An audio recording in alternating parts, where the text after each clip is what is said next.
Bakit mahalaga ang gatas para sa malalakas na binti sa senior? Sa pag-edad, unti-unting humihinang ang ating mga buto at kalamnan. Marami sa ating mga ninuno ang nakakatanda ay nakakaranas ng osteoporosis, pagkipot ng buto, at sarcopenia, pagkawala ng kalamnan. Mga kondisyon na maaring magpahina sa mga binti at magdulot ng pagkabulag o pagkahulog. Ayon sa mga pag-aral sa nutrisyon, ang gatas at iba pang produktong dairy ay mayaman sa calcium, protina, vitamina D, phosphorus at iba pang micronutrients na mahalaga sa pagpapanatili ng bone mineral density at kalamnan hanggang sa pagtanda. Sa pagbibigay diin ng mga eksperto sa nutrisyon at research sa aging population, ang katawan natin ay nangangailangan ng sapat na calcium at protina para mapigilan ang sobrang pagkawala ng bone mass at muscle strength na nagaganap habang tumatanda. Ang mga nutrients na ito ay makakatulong hindi lamang sa pagbuo ng buto noong kabataan, kundi pati na rin sa pagpapanatili ng lakas at tibay ng skeletal system sa mga matatanda. Dito papasok ang pag-inom ng gatas.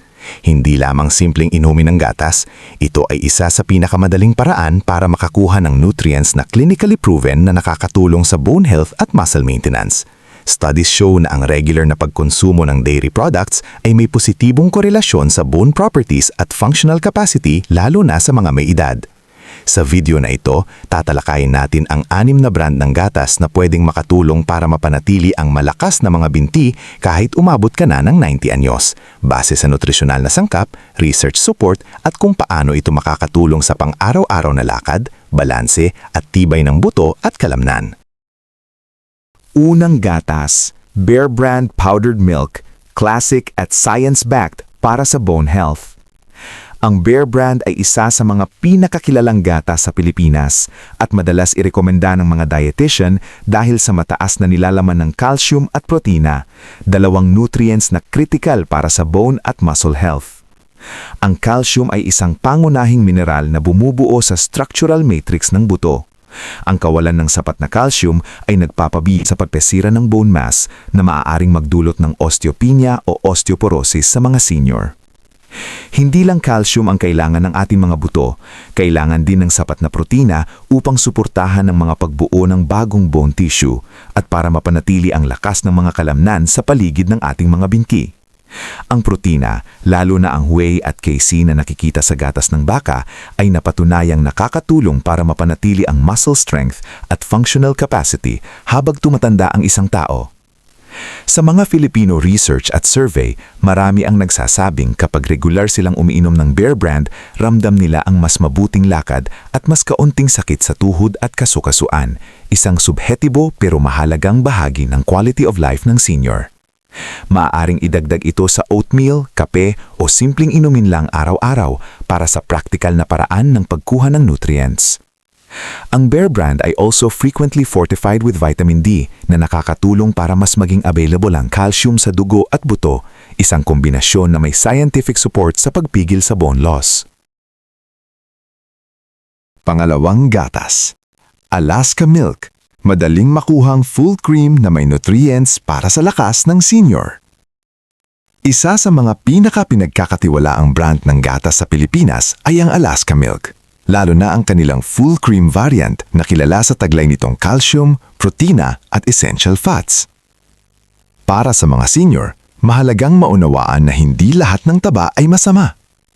Ayon sa mga pag-aaral sa nutrisyon, ang natural fats sa full cream milk ay tumutulong sa mas mahusay na absorption ng fat-soluble vitamins tulad ng vitamin D at vitamin A, na may mahalagang papel sa bone strength, immune system at muscle function habang tumatanda. Maraming senior ang umiiwas sa gatas dahil sa lasa o pakiramdam sa tiyan. Ngunit ang Alaska Milk ay may iba't ibang opsyon, full cream, low-fat at fortified versions na mas madaling iangkop sa pang-araw-araw na pagkain. Maaari itong ihalo sa mga pagkaing pamilyar sa kulturang Pilipino gaya ng champurado, sagot gulaman, lugaw o kahit sa kape, na hindi lang nagpapasarap kundi nagbibigay rin ng dagdag na calories at nutrisyon, lalo na sa mga senior na may mahinang gana. Batay sa internasyonal na research, ang kombinasyon ng calcium, phosphorus at high-quality protein mula sa gatas ay may synergistic effect sa pagpapanatili ng bone mineral density at muscle integrity. Ipinapakita rin ng mga pag-aaral na ang regular na pag-inom ng fortified milk ay nakauugnay sa mas maayos na functional strength at balanse, na mahalaga upang maiwasan ang pagkadapa at panghihina ng mga binti sa katandaan. Sa tamang dami at regular na pag-inom, ang Alaska Milk ay maaaring maging praktikal at abot-kayang suporta para sa lakas at kalusugan ng mga Pilipinong senior. Kung nanonood ka pa rin ng video na ito at nakakatulong sa iyo ang mga impormasyong ito, paki-comment ng numero 2 sa ibaba para malaman kong nandito ka. At kung hindi ka pa nakasubscribe, inirerekomenda kong mag-subscribe ka at i-on ang bell notification para hindi mo makaligtaan ang mga susunod na videos. Ang iyong suporta ay tumutulong sa amin na makagawa pa ng magagandang content para sa iyo. Ngayon, magpatuloy tayo. Pangatlong gatas, Magnolia Fresh Milk. Fresh at natural na suporta para sa matibay na buto at malalakas na binti. Ang Magnolia Fresh Milk ay isang kilalang full cream fresh milk na hindi lamang masarap kundi may matibay na basihan sa siyensya pagdating sa kalusugan ng buto at kalamnan, lalo na para sa mga senior. Mayaman ito sa calcium, potassium, high-quality protein, phosphorus at vitamin B12, mga nutrients na kritikal sa pagpapanatili ng lakas ng buto, binti at pang-araw-araw na galaw. Ayon sa mga pag-aaral, ang calcium at phosphorus ay nagtutulungan sa bone mineralization, ang prosesong nagpapalakas at nagpapasiksik ng buto. Habang tumatanda, natural na bumaba ang bone density, kaya mahalaga ang regular na pagkuha ng calcium mula sa madaling maabsorb na sources tulad ng gatas. Ang Magnolia Fresh Milk, bilang fresh at minimally processed, ay nagbibigay ng nutrients na mas bioavailable o mas madaling gamitin ng katawan. Hindi rin dapat maliitin ang papel ng potassium na tumutulong sa electrolyte balance at muscle contraction. Ipinapakita ng research na ang sapat na potassium intake ay may kaugnayan sa mas maayos na muscle function at mas magandang balanse, dalawang bagay na mahalaga para maiwasan ang pagkahulog ng mga senior. Kapag mas stable ang galaw, mas kumpiyansa silang maglakad, mag-ehersisyo at manatiling aktibo. Dagdag pa rito, ang high-quality protein sa fresh milk ay mahalaga sa muscle maintenance at repair. Ayon sa Geriatric Nutrition Studies, ang sapat na protina sa dieta ng matanda ay nakakatulong maiwasan ang sarcopenia o ang unti-unting pagnipis ng kalamnan. Para sa mga senior na mahilig maglakad sa umaga o gumawa ng light exercises, ang isang baso ng Magnolia Fresh Milk ay maaring magbigay ng dagdag lakas at mas mahabang endurance. May papel din ang vitamin B12 sa energy metabolism at nerve health. Ipinapakita ng pananaliksik na ang kakulangan sa B12 ay maaring magdulot ng panghihina, pamamanhid at problema sa balanse, mga isyong karaniwan sa pagtanda. Sa regular na pag-inom ng fresh milk, nakakatulong itong suportahan ang sigla at koordinasyong ng katawan. Sa kabuuan, sinusuportahan ng proven research na ang regular na pagkonsumo ng dairy products tulad ng Magnolia Fresh Milk ay may kaugnayan sa mas mataas na functional capacity, mas malalakas na binti at mas aktibong pamumuhay sa pagtanda. Isang simpleng baso araw-araw, malaking hakbang para sa mas matibay na buto at mas kumpiyansang galaw. Pang-apat na gatas, fortified soy milk, halimbawa, Aldi o local fortified soy options. Dairy-free pero bone-friendly. Para sa maraming Pilipino, lalo na ang mga senior, karaniwan ng lactose intolerance o madaling pagsakit ng tiyan kapag umiinom ng gatas ng baka. Dito pumapasok ang fortified soy milk bilang isang matalinong alternatibo. Walang lactose pero may sapat na sustansya para sa buto at kalamnan. Bagamat plant-based, karamihan sa soy milk na mabibili ngayon ay pinayaman o fortified ng calcium at vitamina D, kaya ang nutrient profile nito ay maihahambing sa regular na dairy milk. Ayon sa mga pag-aaral, ang soy protein ay may positibong epekto sa bone health, lalo na sa postmenopausal women na mas mataas ang panganib sa osteoporosis. May ebidensya ring nagpapakita na ang mga isoflavones na natural na matatagpuan sa soy ay maaaring makatulong sa pagpigil ng bone loss sa pagtanda. Hindi ito himala, pero kapag isinama sa tamang nutrisyon at aktibong pamumuhay, nakakadagdag ito sa pang-araw-araw na proteksyon ng buto. Isa pang mahalagang benepisyo ng fortified soy milk ay ang plant-based protein nito na mahalaga sa muscle maintenance. Habang tumatanda, natural na nababawasan ng muscle mass o sarcopenia, kaya ang regular na pag-inom ng may sapat na protina ay tumutulong sa lakas ng binti, balanse at pag-iwas sa pagkadapa. Kapag may kasamang calcium at vitamina D, mas epektibo ang suporta nito sa bone density at muscle function. Sa Pilipinas, maraming local at imported soy milk brands ang malinaw na nakalagay sa label ang with calcium and vitamin D. Ito ang mahalagang hanapin dahil hindi lahat ng soy milk ay pare-pareho ang sustansya.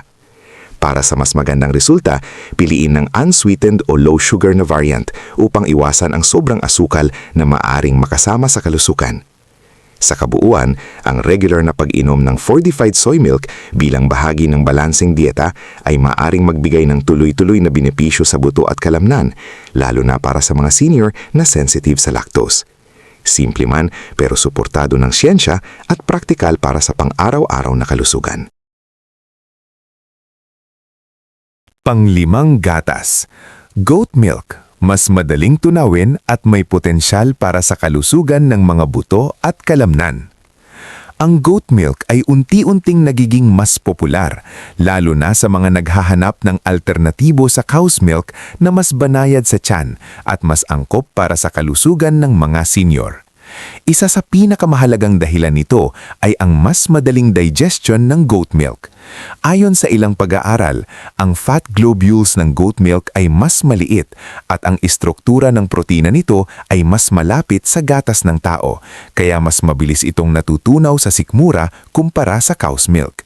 Dahil dito, mas kaunti ang tsansang magdulot ito ng bloating, kabag o pananakit ng tiyan, mga karaniwang reklamo ng matatanda. Bukod sa digestion, ang goat milk ay mayaman sa medium-chain fatty acids o MCFAs. Ipinapakita ng pananaliksik na ang MCFAs ay mas mabilis gamitin ng katawan bilang enerhiya at hindi agad naiipon bilang taba. Ito ay mahalaga para sa muscle function at pang-araw-araw na lakas, lalo na sa mga senior na madalas makaranas ng panghihina ng kalamnan.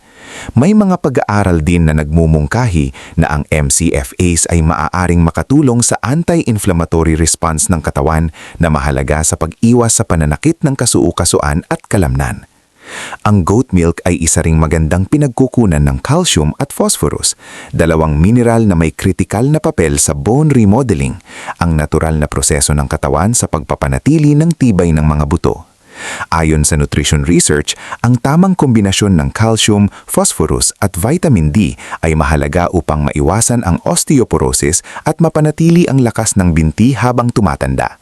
Dahil mas madaling tunawin ang goat milk, mas mataas din ang posibilidad na mas maayos na maabsorb ng katawan ang mga sustansyang ito. Para sa mga senior na may mild lactose intolerance, ipinapakita ng ilang pag-aaral na mas tolerable ang goat milk kumpara sa cow's milk kahit hindi ito ganap na lactose-free. Sa kabuuan, ang goat milk ay maaaring maging praktikal at siyentipikong suportadong opsyon para sa mas matibay na buto, mas malakas na kalamnan at mas maging hawang pagtunaw, mga mahalagang salik upang manatiling aktibo at independent sa pagtanda. Pang-anim na gatas, low-fat milk o lactose-free variants, pinakamainam para sa regular na araw-araw na pag-inom. Maraming senior ang nakakaranas ng lactose intolerance, kabag o pananakit ng tiyan kapag umiinom ng full cream na gatas. Habang tumatanda, natural na bumababa ang produksyon ng lactase, ang enzyme na tumutulong sa pagtunaw ng lactose. Dahil dito, mas nagiging praktikal at ligtas para sa araw-araw na konsumo ang low-fat at lactose-free milk variants. Ayon sa mga pag-aaral sa nutrisyon at gerontology, ang lactose-free milk ay may parehong calcium, protina, vitamina D at B12 tulad ng regular na gatas, ngulit mas madaling tunawin. Ipinapakita ng research na ang sapat na calcium at vitamina D ay critical sa pag-iiwas sa osteoporosis at bone fractures, habang ang protina ay mahalaga sa pagpapanatili ng muscle mass at lakas lalo na sa edad na 60 pataas. Dagdag pa rito, ang low-fat milk ay may mas mababang saturated fat. Ipinapakita ng mga pag-aaral sa cardiovascular health na ang pagbabawas ng saturated fat ay nakakatulong sa mas maayos na cholesterol levels at mas mababang panganib ng sakit sa puso. Isang mahalagang konsiderasyon para sa mga senior na may alta presyon o diabetes. Isa sa pinakamahalagang natuklasan ng pananaliksik ay ito. Mas mahalaga ang consistency kaysa dami. Ang regular na pag-inom ng gatas na hindi nagdudulot ng discomfort ay mas napapanatili bilang pang-araw-araw na ugali. Ang mga senior na may tuloy-tuloy na calcium at protina intake ay mas may matibay na buto, mas magandang posture at mas kaunting risk ng pagkahina ng katawan kumpara sa mga umiinom lang paminsan-minsan. Sa madaling salita, kung nais mong gawing pangmatagalang bahagi ng iyong healthy routine ang gatas, piliin ang low-fat o lactose-free milk. Hindi lamang ito mas magaan sa tiyan, ito rin ay suportado ng siyensya para sa mas malakas na buto, mas matibay na kalamnan at mas aktibong buhay sa pagtanda. Pangwakas na kaisipan. Gatas bilang bahagi ng mas malusog na pamumuhay. Sa huli, mahalagang linawin na ang pag-inom ng gatas, maging ito man ay Bear Brand, Alaska, Magnolia, fortified soy milk, goat milk o lactose-free variants, ay hindi isang magic bullet na kayang pigilan ang lahat ng problema sa buto at kalamnan habang tayo tumatanda. Ayon sa maraming pag-aaral sa nutrisyon at gerontology, ang malusog na buto at malalas na binti ay bunga ng pinagsama-samang gawain, balansing pagkain, regular na ehersisyo, lalo na ang weight-bearing activities tulad ng paglalakad at light resistance training, sapat na vitamin D mula sa araw, at tuloy-tuloy na healthy habits. Gayunpaman, malinaw sa scientific research na ang regular intake ng calcium at high-quality protein na pangunahing matatagpuan sa gatas at fortified milk alternatives ay may malaking papel sa pagbagal ng bone mineral density loss at muscle wasting, sarcopenia, na karaniwan sa pagtanda. Ipinapakita ng mga pag-aaral na ang sapat na protina araw-araw ay nakakatulong din sa mas magandang balanse at mas mababang panganib ng pagkadapa. Kaya kung ikaw ay nasa edad 60, 70, 80 o higit pa, ang tamang uri ng gatas na akma sa iyong katawan kasama ng masustansyang pagkain at aktibong pamumuhay ay maaaring maging simpleng hakbang tungo sa mas malalakas na binti, mas matatag na galaw at mas mataas na kalidad ng buhay habang tumatanda. Kung nagustuhan mo ang video na ito at nakatulong ito sa iyo, mangyaring i-like, mag-subscribe at i-share. Ang inyong suporta ay tumutulong sa amin na patuloy na gumawa ng magagandang content upang kayo ay mabigyan ng kaalaman at inspirasyon. Salamat sa panonood at inaasahan naming makita kayo sa susunod na video.